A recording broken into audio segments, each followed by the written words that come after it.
शहीद स्मारक पर हुए गोलीकांड के जिम्मेदार ब्रिगेडियर सूर्यदेव सिंह ही हैं। इन्हीं के कहने पर गोली चलाई गई, जिसमें कई बेगुनाह लोग मारे गए। अब मैं अदालत के सामने कुछ ऐसे गवाह पेश करूंगा जो इस हादसे को साबित कर देंगे। सबसे पहले मेरे गवाह हैं municipal councillor mister M.K. Tiwari.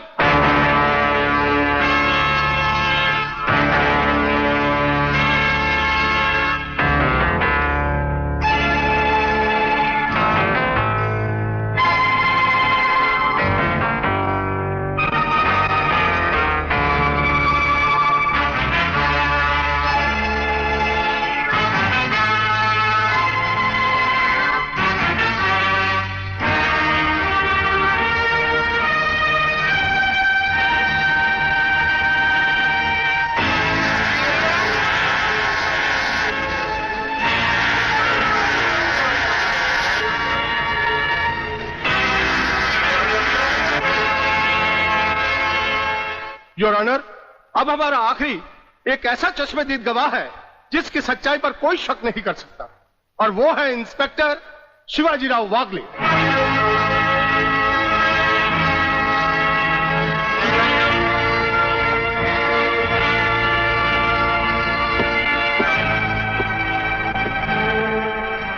मैं गीता पर हाथ रखकर कसम खाता हूं, जो भी कहूंगा सच कहूंगा, सच के अलावा कुछ नहीं कहूंगा।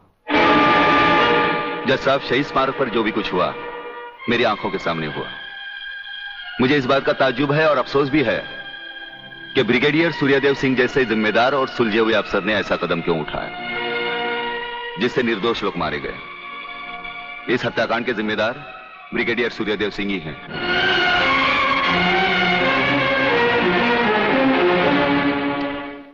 ब्रिगेडियर सूर्यदेव सिंह, अदालत ने आपके खिलाफ सारे बयान सुने। आप अपनी सफाई में कुछ कहना चाहेंगे या आपका कोई वकील है? हम अपनी डिफेंस खुद करेंगे, सिर्फ आपकी इजाजत चाहिए। इजाजत है? आप गीता पर हाथ रखकर कसम खाइए, जो भी कहेंगे, सच के सिवा कुछ नहीं कहेंगे। जज साहब, क्या अदालत को यकीन है कि गीता और कुरान या बाइबल जैसे पवित्र ग्रंथों पर हाथ रखकर जो गवाहियां दी जाती हैं वो सच होती हैं? अगर इन कस्मों के बावजूद भी गवाह सच नहीं बोलता तो फिर अदालत में इन पवित्र ग्रंथों का अपमान किस लिए जज साहब?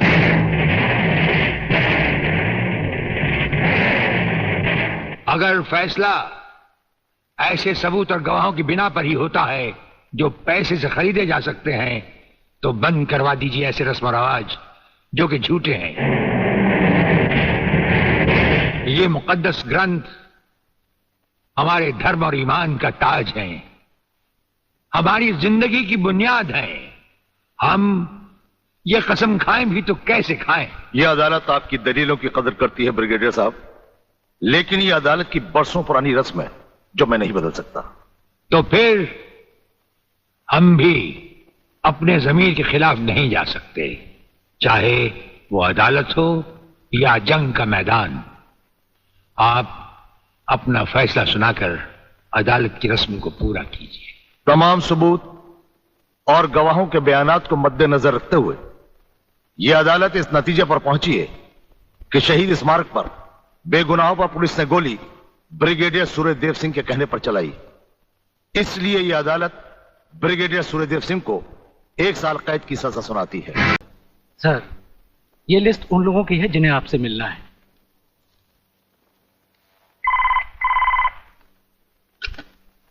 सर, मंत्री जी आपसे मिलना चाहते हैं। टंडे का नाम है क्या इसमें? जी नहीं सर।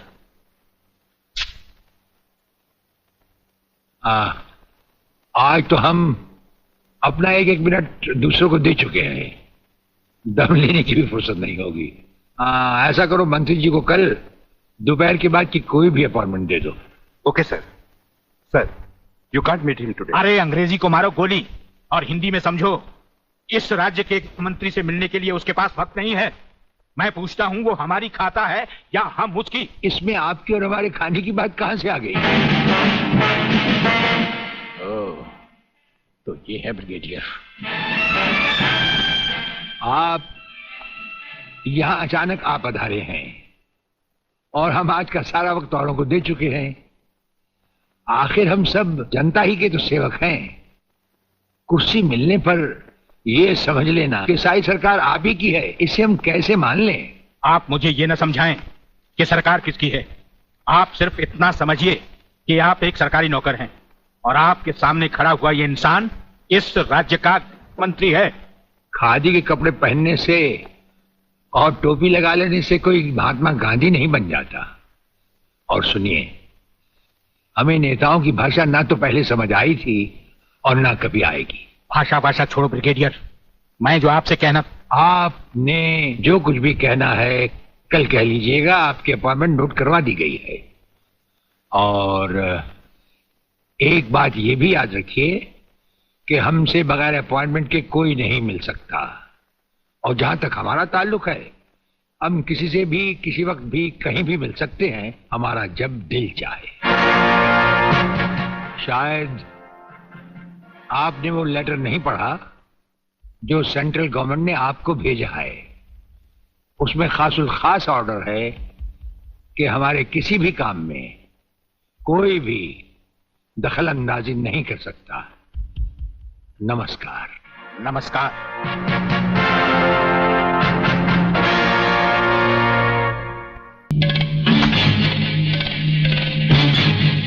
आप किसकी बारी है जनरल साहब? ब्रिगेडियर सूर्यदेव सिंह की। मारे जाने वाले पुलिस के उन शहीदों की याद में ये ज्योत बनाई गई है जिन्होंने कानून की रक्षा करते हुए अपने प्राणों की आहुति दी। आज के इस समारोह के मुख्य अतिथि माननीय मंत्री श्री जीवनलाल टंडेल हैं।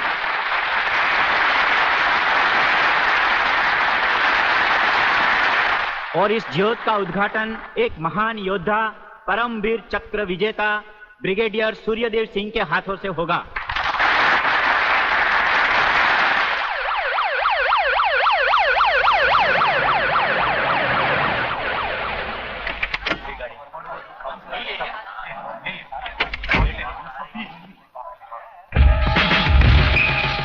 Welcome welcome. प्लीज।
फायरिंग का ऑर्डर क्यों दिया सर? आपकी एक गलती से कितनी जाने गई, इसका जवाब कौन देगा ब्रिगेडियर साहब? मिस्टर तिवारी, इसका जवाब अब ब्रिगेडियर को ही देना होगा, और वो भी अदालत में।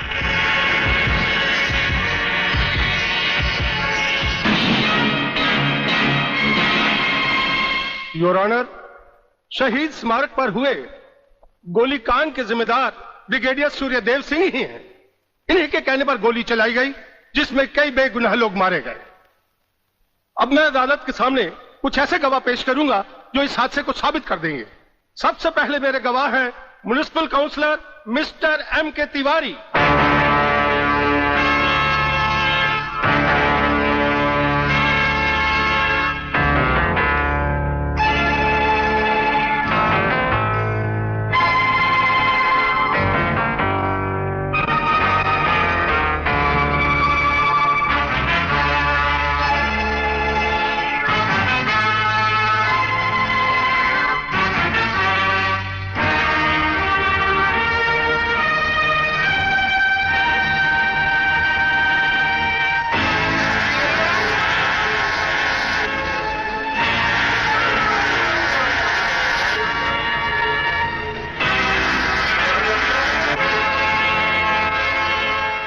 योर ऑनर, अब हमारा आखिरी एक ऐसा चश्मदीद गवाह है जिसकी सच्चाई पर कोई शक नहीं कर सकता, और वो है इंस्पेक्टर शिवाजीराव वागले।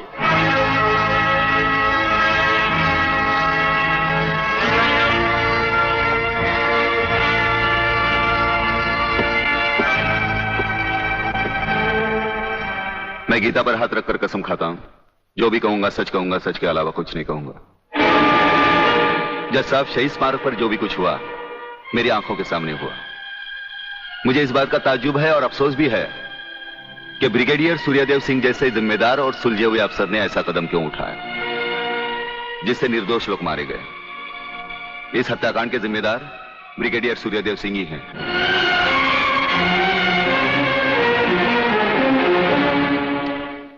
ब्रिगेडियर सूर्यदेव सिंह, अदालत ने आपके खिलाफ सारे बयान सुने। आप अपनी सफाई में कुछ कहना चाहेंगे या आपका कोई वकील है? हम अपनी डिफेंस खुद करेंगे, सिर्फ आपकी इजाजत चाहिए। इजाजत है? आप गीता पर हाथ रखकर कसम खाइए, जो भी कहेंगे, सच के सिवा कुछ नहीं कहेंगे। जज साहब, क्या अदालत को यकीन है कि गीता और कुरान या बाइबल जैसे पवित्र ग्रंथों पर हाथ रखकर जो गवाहियां दी जाती हैं वो सच होती हैं? अगर इन कस्मों के बावजूद भी गवाह सच नहीं बोलता तो फिर अदालत में इन पवित्र ग्रंथों का अपमान किस लिए जज साहब?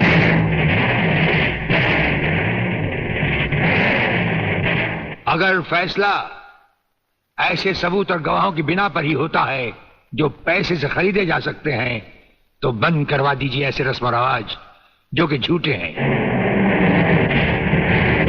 ये मुकद्दस ग्रंथ हमारे धर्म और ईमान का ताज है, हमारी जिंदगी की बुनियाद है।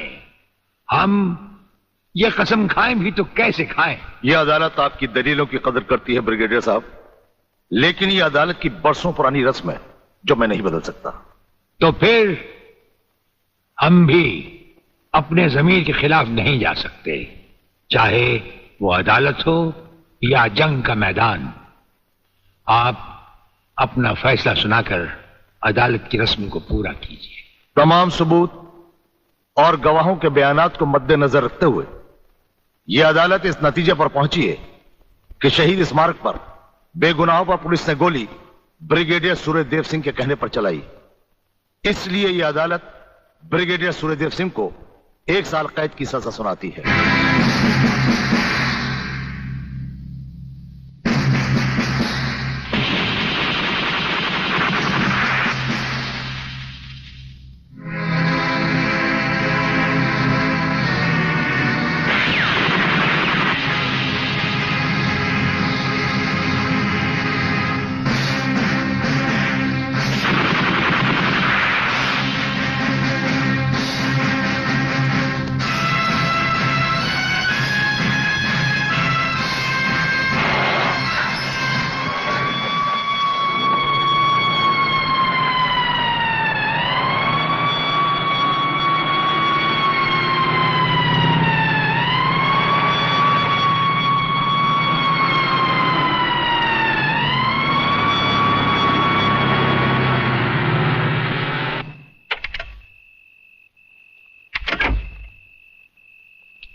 हमारी मीटिंग का बंदोबस्त हो गया? Yes sir. सूर्यदेव सिंह को आप जेल के तहखाने में मिल सकते हैं। गवर्नमेंट डिसिप्लिनरी एक्शन का मामला है, इसलिए हमारे साथ हमारे सेक्रेटरी के अलावा और कोई नहीं जाएगा। Right sir. This way please.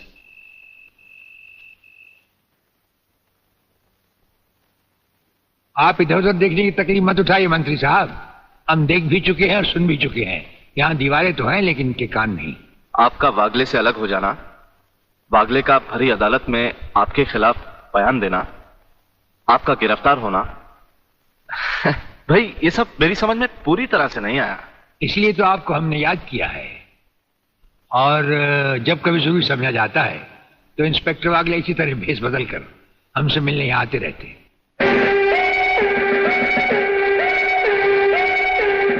Sir, brigadier साहब का हमसे अलग होना, जेल में आ जाना, इससे दुश्मन हमें कमजोर समझकर लापरवाह हो जाएंगे और उनकी इसी लापरवाही का फायदा उठाकर हम उनकी जड़ें आसानी से काट सकते हैं।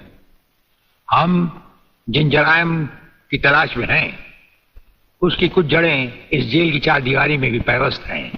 उन्हें ढूंढकर निकाल कर हमें खोदना होगा। और मंत्री साहब, आपसे खास बात यह कहना थी कि हमारी गैर हाजिरी में इंस्पेक्टर वागले आपसे हॉटलाइन पर बातचीत किया करेंगे। ये जब कभी भी आपसे कहें, आप हमारे लिए रिहाई के ऑर्डर भिजवा दीजिएगा।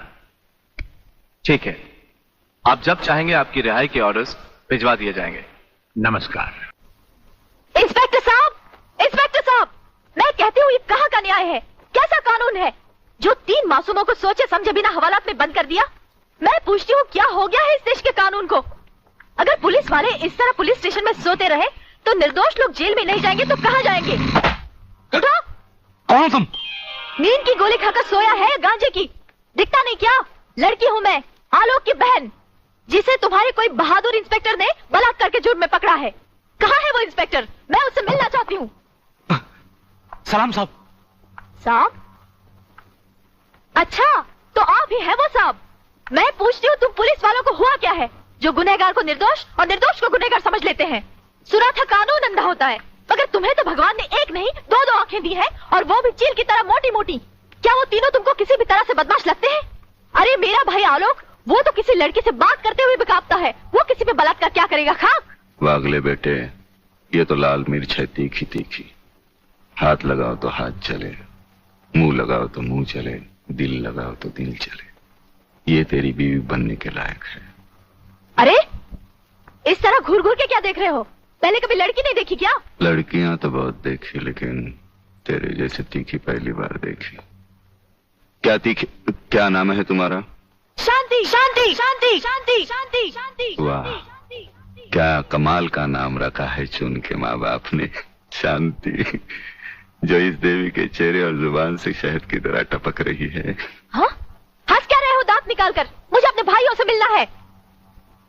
हवलदार, मिलने दो इसे।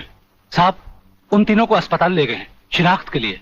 संजय चौहान, आलोक वर्मा और अली खान, यही वो 3 लड़के हैं जो आपको अस्पताल में छोड़कर भाग गए थे। क्या इन्होंने आपके साथ बलात्कार किया?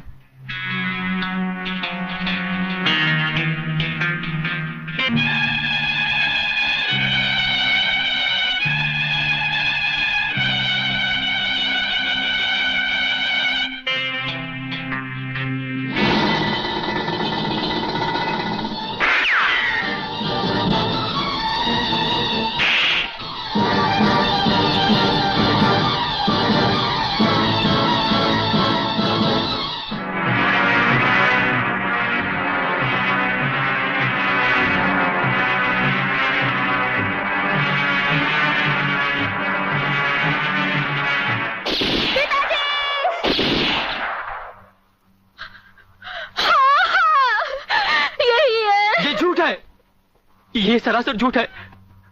हमने कोई बलात्कार नहीं किया। सच कह रहा है मेरा बेटा। इंस्पेक्टर साहब, ये झूठी है ये। तुम लड़की नहीं, लड़के के नाम पर एक कलंक हो। अरे जरा इन मासूम चेहरों को देखो जिन पर तुमने मौत की स्याही पोत दी है। इनकी सहमी हुई आंखों को देखो जिनमें तुमने मौत की दहशत भर दी है। और फिर मेरी आंखों में आंखें डालकर देखो, क्या इन्होंने तुम्हारे साथ बलात्कार किया था? इंस्पेक्टर, कौन है ये औरत? इसे बाहर ले जाओ। हवलदार, पकड़ लो इसको। खबरदार, अगर किसी ने भाभी को हाथ लगाया तो।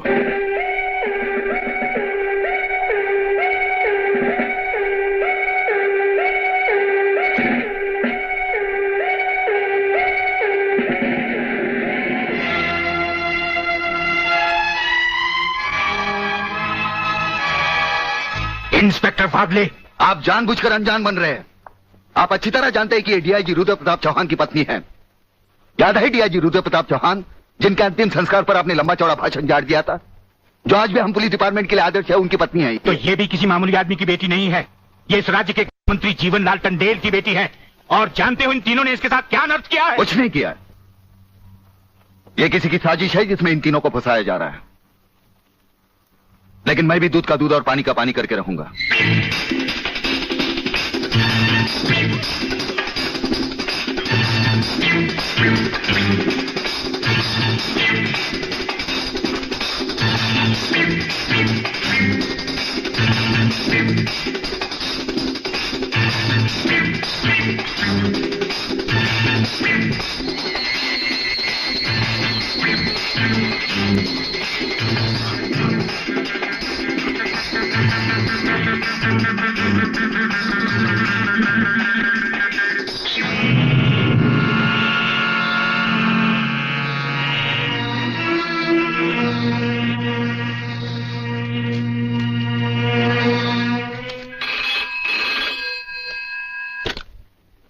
हरिप्रसाद स्पीकिंग।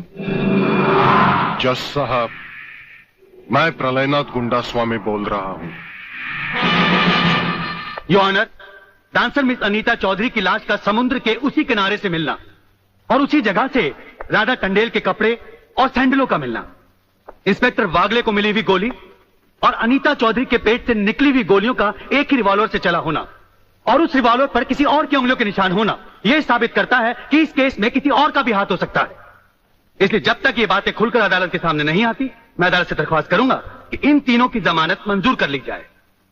योर ऑनर, मेरे फाजिल दोस्त ने बड़ी आसानी के साथ कह दिया कि इस केस में किसी और का हाथ भी हो सकता है, लेकिन ये बात कहते हुए मेरे फाजिल दोस्त भूल गए कि अनीता चौधरी की लाश के पास संजय चौहान का पर्स भी मिला है। Your honour, miss Radha Tandel जिनके साथ बलात्कार हुआ, उन्होंने अस्पताल में पुलिस इंस्पेक्टर के सामने इन तीनों की शनाख्त की है। योर ऑनर, इसके अलावा डॉक्टर गुप्ता की रिपोर्ट मौजूद है।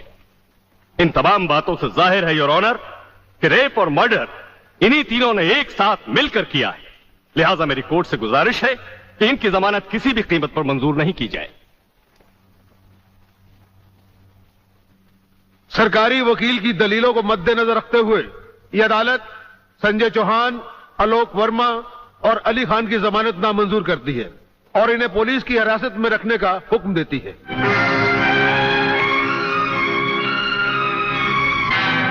योर ऑनर, मैं इंस्पेक्टर वागले इस केस की छानबीन मैं कर रहा हूं। अदालत से इस केस के बारे में कुछ कहने की इजाजत चाहता हूं। इजाजत है। Thank you sir.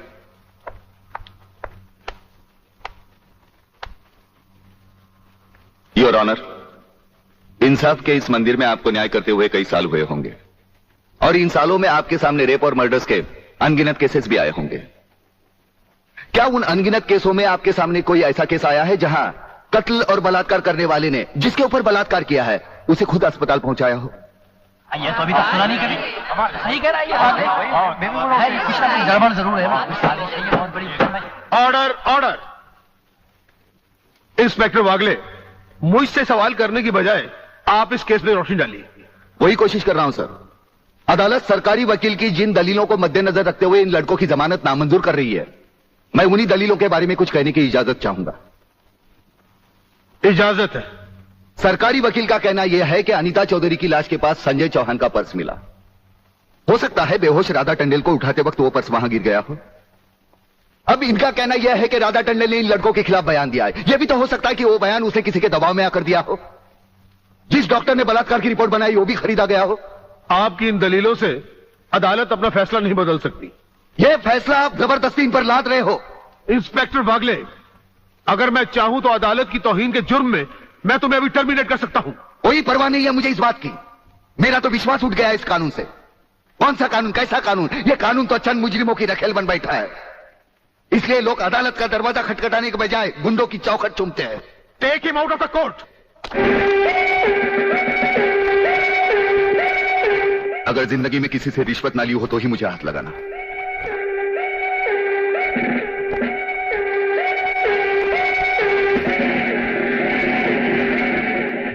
इन्हें गिने भुक्कड़ लोगों की वजह से यह अदालत शतरंज की बिसात बन गई है, जहां कोई भी आकर कानून से खेल सकता है। लेकिन इन खिलाड़ियों को अगर मैंने सच्चा कानून नहीं सिखाया तो मेरा नाम भी शिवाजी राव वागले नहीं।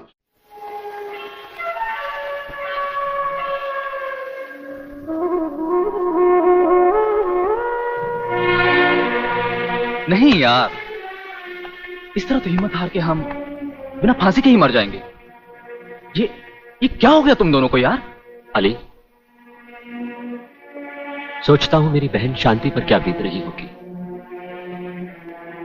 मुझे पढ़ा लिखा कर एक बड़ा इंसान बनाने के लिए क्या कुछ नहीं किया उसने। लोगों के घर में काम कर करके अपने हाथों पे मेहंदी की जगह छाले डाल ली उसने। आलोक, तुम्हारी तो वो सिर्फ बहन है, मगर मेरे लिए वो बहन भी है और मां भी है।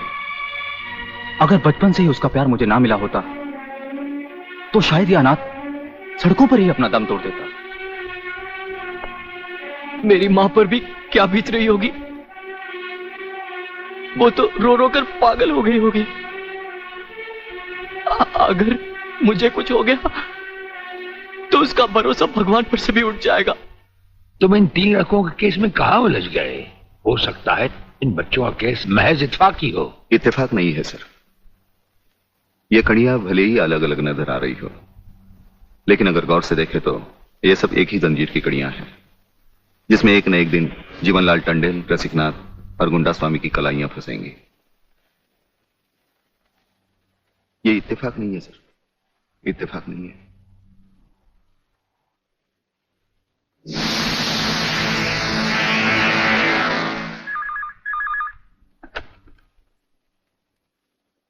हेलो सर, मैं तुम्हारी आवाज अच्छी तरह पहचानता हूं जेलर। तुम वहां से कुछ नहीं बोलोगे, सिर्फ सुनो,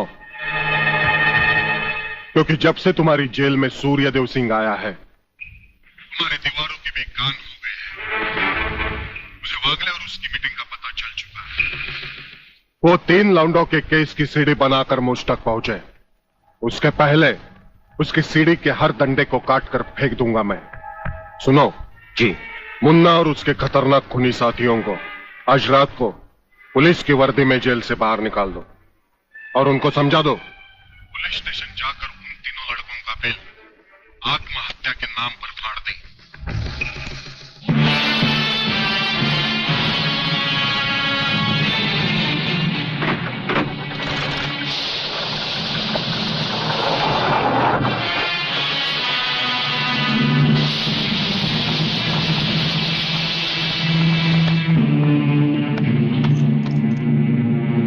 टेलीफोन का वायर काट दो,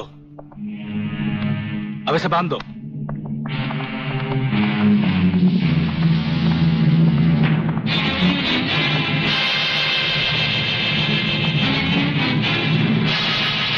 डरो मत, तुम्हारी जमानत हो चुकी है। हम लोग तुम्हें रिहा करने आए हैं।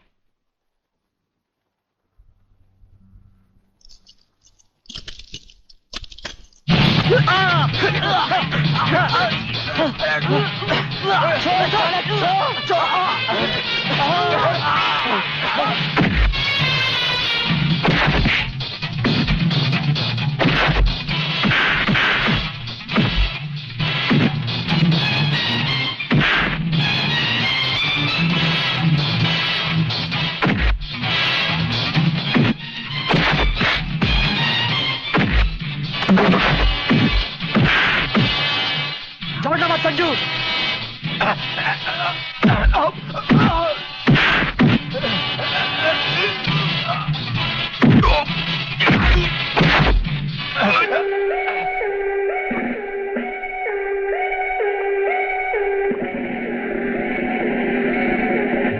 क्या बकते हो?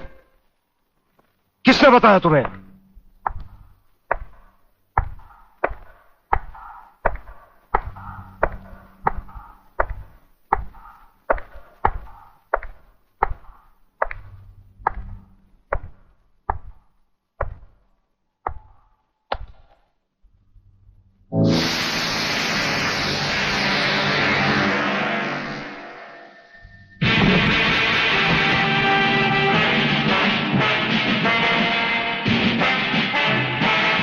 कुछ ही देर पहले तुम जेल की कोठरी में बंद थे, फिर वहां से निकले कैसे?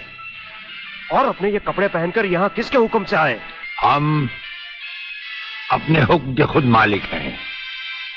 हम अपने हुक्म से ही अंदर आए थे और अपने ही हुक्म से बाहर चले जाएंगे। तुमसे अच्छी तरह मिल लेने के बाद। तुम्हें अच्छी तरह मालूम होना चाहिए कि तुम किसके सामने बैठे हो।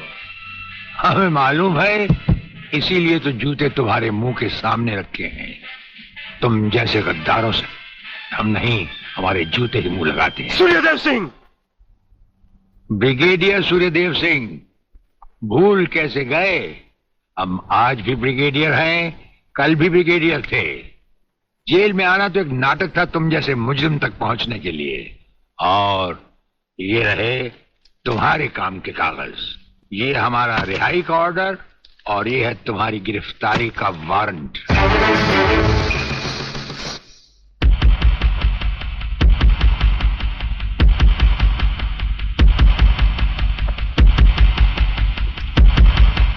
याद करो वो दिन जब तुमने ये वर्दी पहनने से पहले एक कसम खाई थी।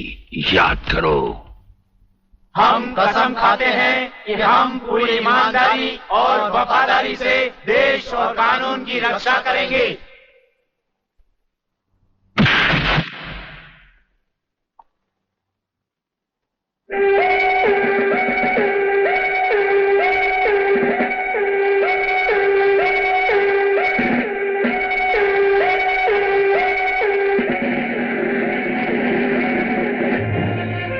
इन नंगों की बारात में ये वर्दी वाला दूल्हा नहीं जाएगा वागले। इसके भी कपड़े उतार डालो।